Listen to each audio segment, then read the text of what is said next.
Gravação iniciada, presidente. Meus senhores, nós voltamos aqui à sessão do dia 16 de julho de 2020, pela manhã, e continuamos a analisar os processos. O processo analisado anteriormente foi o de número 67, e agora nós vamos analisar o processo de número 68. O contribuinte é Orpanel Joalharia Limitada Microempresa. Ele é o processo 12.719, 721, 593, 2013-67. O relator é o conselheiro Toselli, a quem eu passo a palavra. Presidente, esse caso aqui, eu estava nesse meio tempo, eu vou ser sincero que, como eu te falei, foi o primeiro contato que eu tive com esse tipo de processo. E foi muito interessante esses debates. E aí o conselheiro Efigênio, o conselheiro Alain, o senhor, o Neudes, colocaram algumas sementinhas de dúvidas, principalmente com relação a eu aplicar o princípio da insignificância, que é do direito penal, aqui para o direito tributário. E esse caso da Orpanel é igualzinho os outros, mas o meu fundamento nesse aqui, vocês podem ver a minuta determinante, era o princípio, era ou é ainda estou para fechar agora isso aí, que era o princípio da insignificância, porque se você for ver exatamente o procedimento igual aos demais, e aí eu estava vendo aqui quais são, que é o meu principal argumento nesse caso, é o que foi apreendido. E eu, na hora, no primeiro lance de olhar, eu só vi o valor, que era $600, R$ 1.500, como eu estava inclinado a usar o princípio da insignificância penal, e lá isso não é crime de descaminho, como tem a remissão, eu estava afastando. Mas agora, isso me chamou a atenção, eu falei, deixa eu ver quais são os produtos, independentemente do valor. E se vocês forem ver aqui na minuta de vocês, que é a folha 10, então a relação do que foi apreendido. E o que me incomodou, estão 3 bolsas que a conselheira Bárbara e a conselheira Gisele usam, que é aquela Louis Vuitton, nem sei se fala assim, falsificada, entendeu? Só a Bárbara, eu não. Então, por exemplo, 11 bolsas Louis Vuitton com falsificação, Calvin Klein, Betty Boop que fala, essa aí nem sei quem é essa. Aí tem 81 unhas postiças, Efigênio. Tem... Não, desculpa, Efigênio. Só um minuto. Ainda bem que eu fiquei com a bolsa. Tá a unha postiça pior. Desculpa, presidente, aqui tá tendo uma obra que eu tive que passar uma chave que eu fiquei como depositário, enfim. Então, me ajuda assim, aí, Toselli. Eu gostaria, Efigênio, você lembra o número da súmula? 599 STJ, 599. Você tem fácil aí a redação dela, não? Sim, te passo aqui agora. Porque realmente eu não lembrava dessa súmula. O princípio da insignificância é inaplicável aos crimes contra a administração pública. Entendeu? Então, essa matéria penal aí, nesses casos, se ela chega ao STJ, ela praticamente desaparece nesses casos. E se você olhar os julgados eu entendi, essa matéria, os julgados que enfrentam essa matéria no STJ, eles invocam exatamente essa, inclusive de exclusão do simples e tal. Mas contrabando e descaminho é contra a administração pública? Sim. Não, mas aí na dúvida também. Na esfera penal existe a dúvida, mas aqui é a exclusão do simples. Sim. Ele fez uma conduta que eu estou falando assim, como eu não posso afastar a norma por inconstitucionalidade, eu sou obrigado a aplicar a norma. E eu acho que se você se valer do regime do simples, incorrendo numa situação legal impeditiva, isso, a meu ver, é um crime contra a administração. Eu queria ouvir os colegas assim, eu peço que vocês tentem me ajudar, porque, assim, no meu entendimento, eu acho que essa lei complementar faz remissão a crime. Eu sei que a gente tem divergência. E aí, na esfera penal, o princípio da insignificância é válido. Mas eu falo, eu não posso me prender a condenação criminal aqui, porque eu preciso aplicar a norma. A questão que eu falo é isso, quando eu assumo isso e me valo do princípio da insignificância no direito penal para aplicar contra a administração, eu não estaria violando a súmula do STJ? É esse agora o meu conflito, porque nesse caso, o meu único argumento é falar como o direito penal usa o princípio da insignificância, eu vou usar. Mas no direito penal não se discute o crime contra a administração, entendeu? Eu não sei se eu queria só ouvir, desculpa, presidente, é porque senão eu precisava só ouvir para definir. Eu já estou inclinado realmente a aplicar a súmula, mas eu gostaria só de ouvir rapidinho.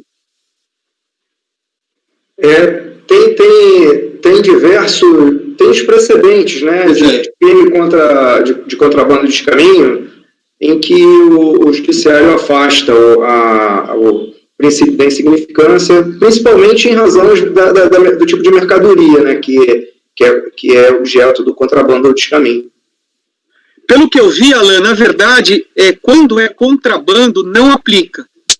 Porque eles entendem que está relacionado, na verdade, à mercadoria em si.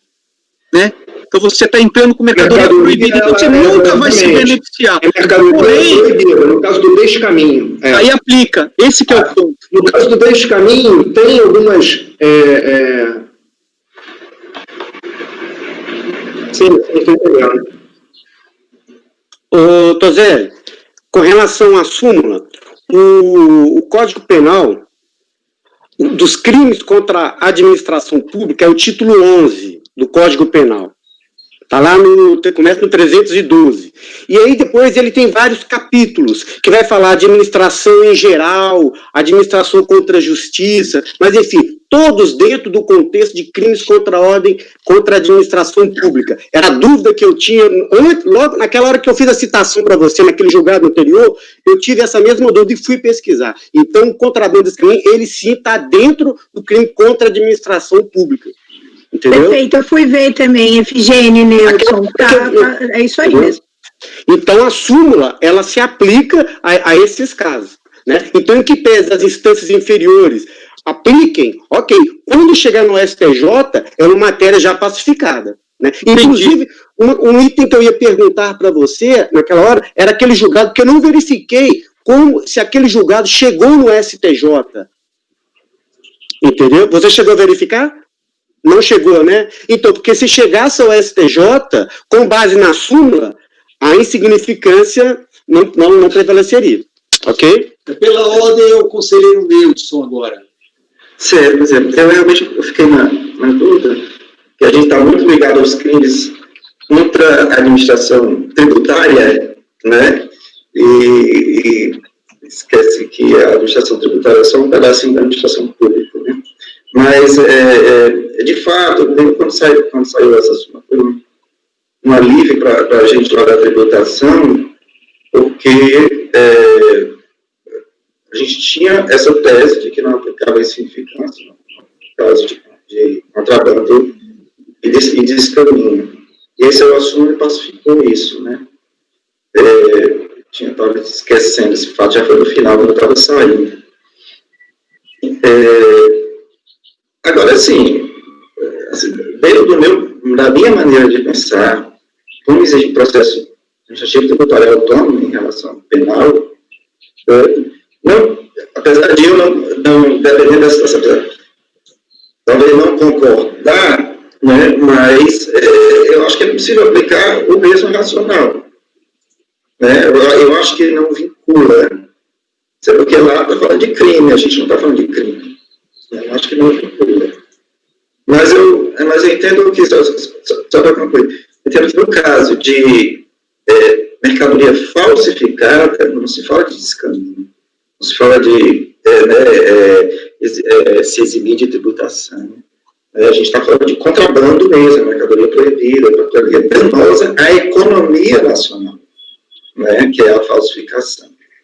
Então, aí, nesse caso, no caso do contrabando mesmo, essa mercadoria falsificada, né, que pode chamar de contrafeita, né, mercadoria contrafeita, eu entendo que não se aplica em significância, né, não deve ser aplicada em significância do entendimento. Perfeito. Colegas, eu volto para não. Presidente, eu agradeço muito fazer parte deste colegiado, porque você sabe que às vezes a gente carrega verdades e no julgamento e o debate, às vezes no debate faz a gente repensar e rever nossos posicionamentos. Eu sou humilde aqui para rever. Agradeço muito a participação dos conselheiros, porque realmente o meu entendimento mudou agora. Eu acho que o princípio da insignificância, ainda que você use a remissão do direito penal para qualificar ou não um crime, que eu sei que alguns não usam, mas eu uso, mesmo assim, lá não tem esse efeito. E aqui é um processo de exclusão do simples. O contribuinte, ele se vale do simples para pagar menos tributo indevidamente aqui, porque pela natureza das mercadorias, você vê que realmente, no meu juízo de valor, tem contrabando aqui, tem desse caminho aqui, porque são vários perfumes, vários relógios sem selo de IPI e as bolsas falsificadas.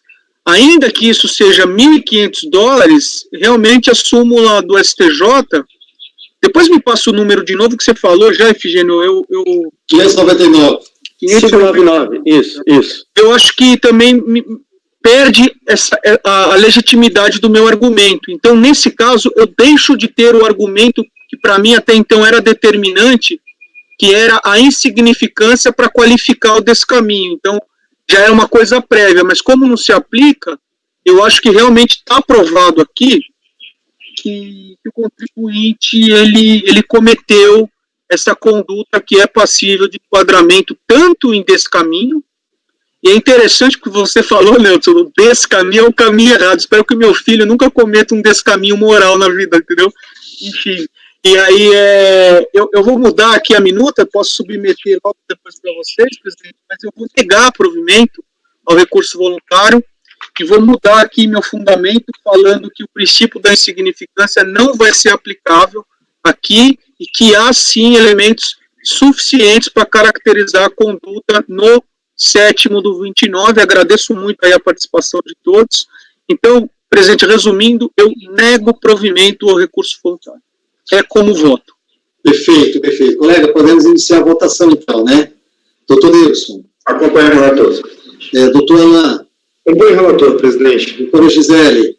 Então, um ponto que o Nelson estava levantando aqui com relação ao princípio da insignificância no descaminho. Se fosse só descaminho, aqui está comprovado e eu também estou convencida que é contrabando.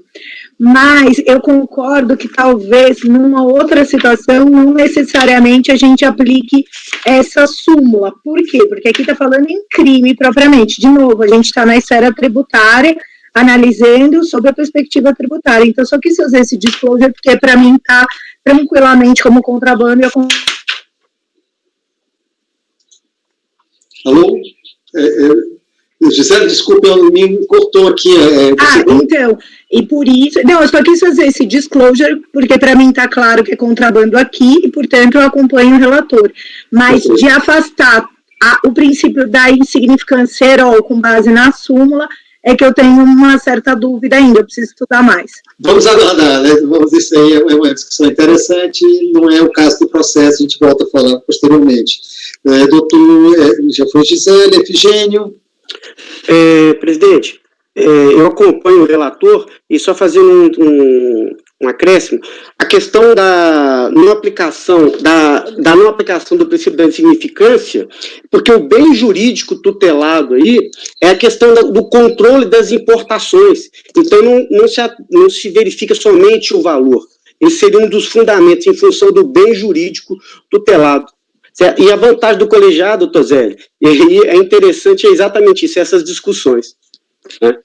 É como voto, presidente. Alain, você votou, não votou? Me perdoe aqui, então me perdi um pouco. Agora o Alexandre, doutor Alexandre. Eu voto com o relator também, presidente. E doutora Bárbara. Também com o relator, presidente. Eu voto com o relator e parabenizo demais o relator. A gente está sempre aprendendo, Tozelli. Olha, não vai nascer esse dia que a gente já sei tudo, esse parou no teto, tá entendendo? Então, o colegiado é bom, isso, ele é rico, ele traz riqueza de informações. Ou ele fortalece o nosso ponto de vista, ou ele faz mudar. E eu acho muito legal, muito inteligente quem muda a opinião com fundamentos, né? Eu achei muito legal o seu ponto de vista. Parabéns, viu? Senhores, ficou da seguinte forma. Acordo os membros do colegiado por unanimidade de votos no sentido de conhecer do recurso voluntário e, no mérito, negar provimento. Correto? O processo agora que eu vou passar em seguida é o processo de número 48, que é aquele processo que foi dado vistas em mesa, que a relatora é a doutora Bárbara. Acho que o doutor Efigênio fez uma análise, né? Eu acho que o Efigênio e o Neutro, se não me engano, fizeram análise. E eu passo a palavra primeiro para o Efigênio, depois o Neutro, e a gente faz em seguida as considerações que se a doutora Bárbara quiser novamente comentar. Tá. Presidente, verificando o processo, realmente houve um equívoco da DRJ, porque ela cita textualmente, na decisão dela, na página 74, que não houve, que não se trata da Perdecomp relativa ao mês de novembro, né? Ela cita textualmente, não consta do processo qualquer decomp com a utilização do IR-fonte referente ao mês de novembro. E a decomp trata exatamente tanto do mês de novembro quanto do mês de agosto. Então, a forma como a relatora encaminhou o processo foi exatamente nessa linha. Houve uma falha um equívoco, né, da DRJ nesse sentido que deve ser corrigido. Eu passo a palavra agora para o conselheiro Neutro, que ele discutiu um outro ponto com relação à forma como a gente entenderia que deveria ser encaminhado esse processo, né, Neutro? O dispositivo, né? Isso.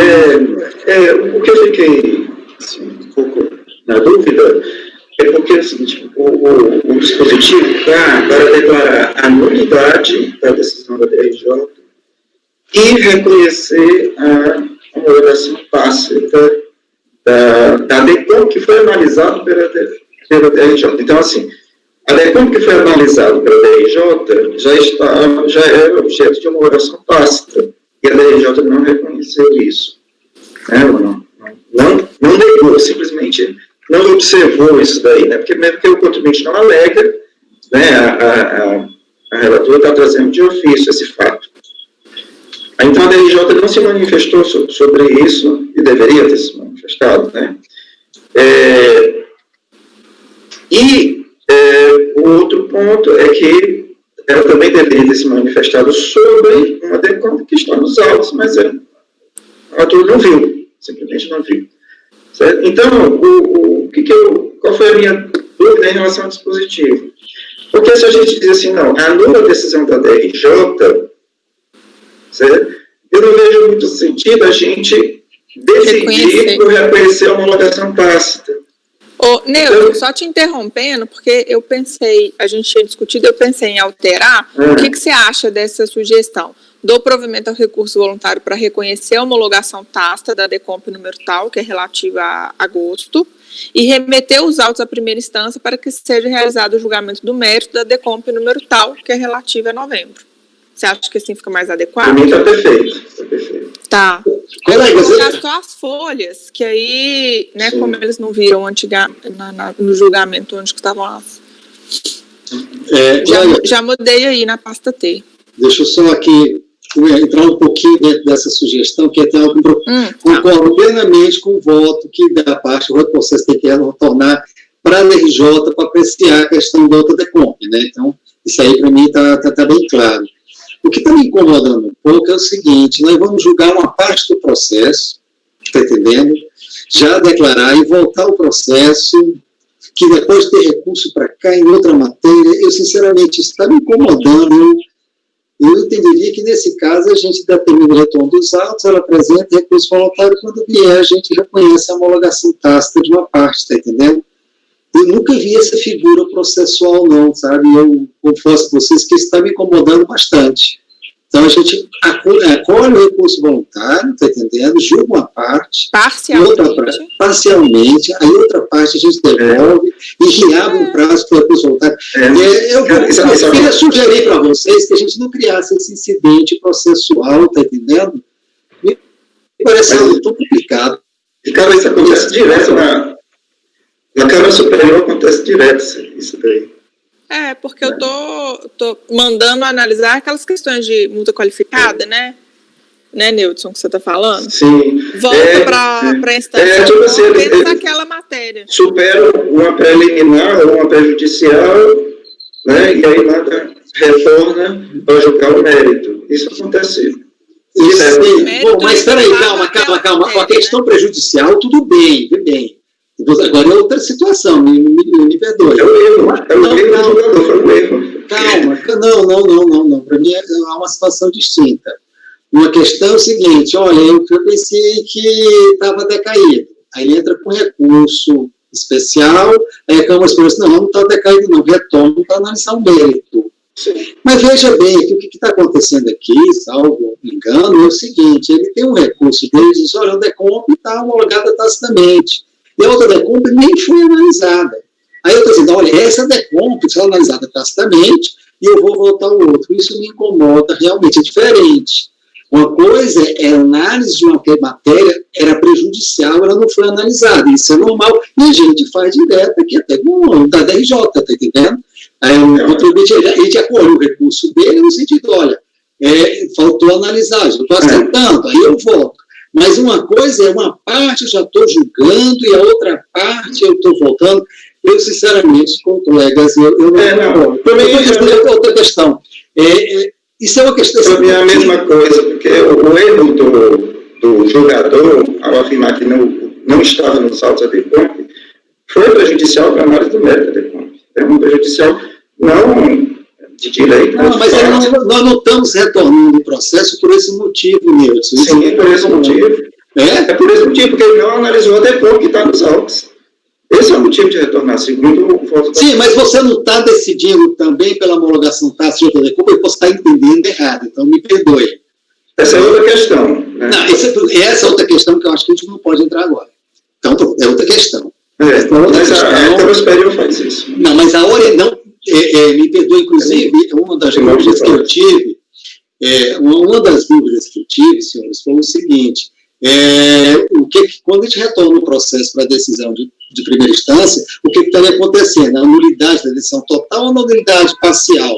Eu sou até favorável que haja uma nulidade parcial, porque o Código de Processo Civil tem um artigo que trata de nulidade parcial, mas não é o entendimento do CARF, e eu tenho uma orientação que não foi passada, que é uma nulidade total da decisão de primeira instância, tá certo? Então, ela vai produzir uma nova decisão. Então, eu não posso apreciar o recurso voluntário de outra questão, tá entendendo? Então, dentro dessa linha, dentro dessa orientação, senhores, que eu pediria que a gente não se pronunciasse com relação a isso, tá ok? Então, é uma questão que vai ser contrária à orientação do CARF, acho que isso não gera prejuízo nenhum ao processo, e a gente vai criar um incidente processual. Eu vejo uma diferença gritante em ele questionar uma matéria que não foi apreciada por uma prejudicial. Isso eu não tenho dúvida. Mas eu analisar outras questões, fora essa, já decidir e voltar para outra, me parece complicado, tá entendendo? Eu só dei essa sugestão porque a Câmara Superior faz isso direto, eu já joguei vários processos assim. Eu não concordo. Que depois eu posso te mostrar. Mas, não, eu confio em você, você não precisa nem, eu confio em você plenamente. Se você está falando isso, eu não estou duvidando da tua informação. Eu estou discordando nesse aspecto, porque isso foi uma consulta ainda era da turma do Fernando, eu conversei com o Fernando, ele consultou o CARF, a orientação do CARF oficial é que você está anulando a decisão anterior total, está entendendo? Então, é essa que vem a orientação e essa para a gente adotar no voto. Se eu estou anulando aquela decisão total, está entendendo? Vai começar tudo de novo e no recurso voluntário, e claro, o contribuinte tem direito a questionar essa matéria, porque ela pode até ser agora mudada lá, né? Está entendendo? essa questão, isso não causa prejuízo para o contribuinte. Se for por essa linha, uma sugestão alternativa, então, seria anular a decisão da DRJ, né, como está. E aí, ao anular a decisão, a gente não se manifesta sobre nada do recurso voluntário, segundo a sugestão. Okay? Mas poderia se colocar no dispositivo, seria anular, né, para que a DRJ aprecie a segunda decompe. Aliás, ela tem que apreciar as duas novamente, né? E ao apreciar a primeira decompe, que já foi apreciada, considere o fato da existência da homologação tácita. Então, já coloca no dispositivo. Não, mas aí você deve ser aí acho que não muda nada, né? Deixa eu só terminar minha sugestão, Ricardo. Então, minha sugestão seria já colocar no dispositivo a determinação para que a decisão de primeira instância também aprecie esse fato levantado pela relatora do voto aqui, certo? Porque também pode ser entendido como motivo de nulidade, o fato de não ter apreciado a decadência, que é de apreciação obrigatória. Então, eu tenho essas duas sugestões alternativas aí da relatora. Então, eu volto a insistir, solicitar, está entendendo a orientação do CARF, que nesse caso a decisão anulada, a gente restringiria a anular a decisão porque não foi apreciada. A matéria retorna e o contribuinte isso não gera nenhum prejuízo ao contribuinte, está entendendo? Está dentro da linha do que a relatora, inclusive, colocou inicialmente, está entendendo? Então, a gente preserva, inclusive, o voto dela, que ficou todo exposto do provimento ao recurso voluntário para declarar nulo o acordo proferido e determinar o retorno dos autos à primeira instância para que seja realizado o julgamento do mérito da decomp tal por fim reconhecer. Bom, aí eu só não concordo essa homologação tácita, ok? Para a gente não reconhecer a homologação tácita do outro parte. Pode ser assim ou vocês têm... O doutor Efigênio está pedindo a palavra. Pode falar, está liberado. Antes de mim, havia pedido a palavra a doutora Gisele. Desculpa, Gisele, é porque eles ficam aparecendo, a mensagem cobriu. Então, doutora Gisele, doutor Alain e doutor Efigênio posteriormente. Está liberado para os senhores. Presidente, assim, com todo, com respeito, eu também, na mesma linha do Nelson, tive vários casos jogados nesse sentido, em que a gente teve a homologação tácita de parte, e nesse caso aqui é muito evidente, né, a homologação tácita da parte apreciada pela DRJ, que no caso foi agosto. Então, também me causa um certo incômodo mandar para a DRJ reapreciar, inclusive com o poder de reformar, né, a decisão. Claro que ele pode se basear na análise da Bárbara, mas assim, uma vez que o nosso colegiado já está convicto e apreciou isso, eu não entendo anulável esta parcela. É uma nulidade parcial. Aí você colocou, o Código de Processo permite isso, mas o CARF, a orientação interna do CARF, não direciona dessa forma. Mas se você for considerar o dispositivo processual, ele que tem que ser aplicado, em termos práticos, né? Então, assim, de verdade, eu sou favorável ao dispositivo como a relatora colocou. Eu só quis me manifestar porque eu também tenho casos assim, joguei casos dessa forma, e isso não gerou nenhum prejuízo, muito pelo contrário, foi levado a efeito para a DRJ aquilo que ela não apreciou de fato.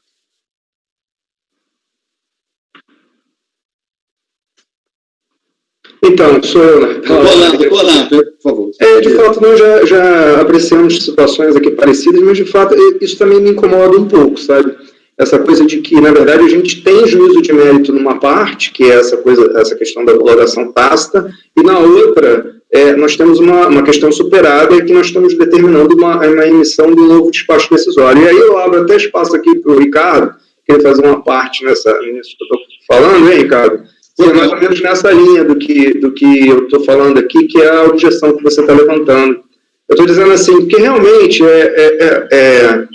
nós já apreciamos casos parecidos, né, e nós temos decidido nessa linha, mas, de fato, me parece que quando a gente tem decisão de mérito numa parte, que é o caso da homologação tácita, né, E no caso,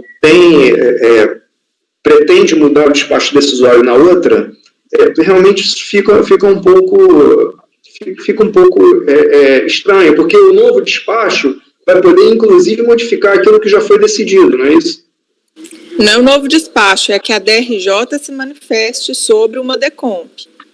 Ah, sim. Rapidinho, é porque nesse processo, desculpa, Alan, só te interromper, sim, porque nesse processo são duas DECOMPs distintas. Sim, duas distintas no mesmo processo, é estranho, né? Isso. São dois créditos num processo só. Isso, exatamente. Aí a DRJ só analisou a manifestação de conformidade no que concerne a uma DECOMP, que é a DECOMP de agosto. Isso. Que essa deveria ter sido homologada tacitamente. Aí sobe para o CARF as duas DECOMPs e o contribuinte fala, não, eu me defendi sobre as duas, por mais que a DRJ tenha falado que é sobre que a novembro não estão nos autos, tem duas DECOMP nos autos, sim.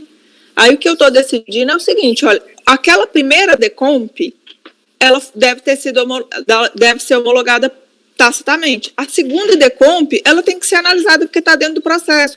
Então, é um pouco diferente, que nesse caso são duas DECOMPs distintas. Então a homologação tácita de um não tem nada a ver com a outra, entendeu? A gente não está... Colega, só um minuto, eu vou interromper o senhor só um minuto aqui. Fabimar, você está desejando falar? Dê informação aí. Doutor Ricardo, eu preciso interromper a gravação. Tá certo, interrompa a gravação por um minuto aí, tá ok?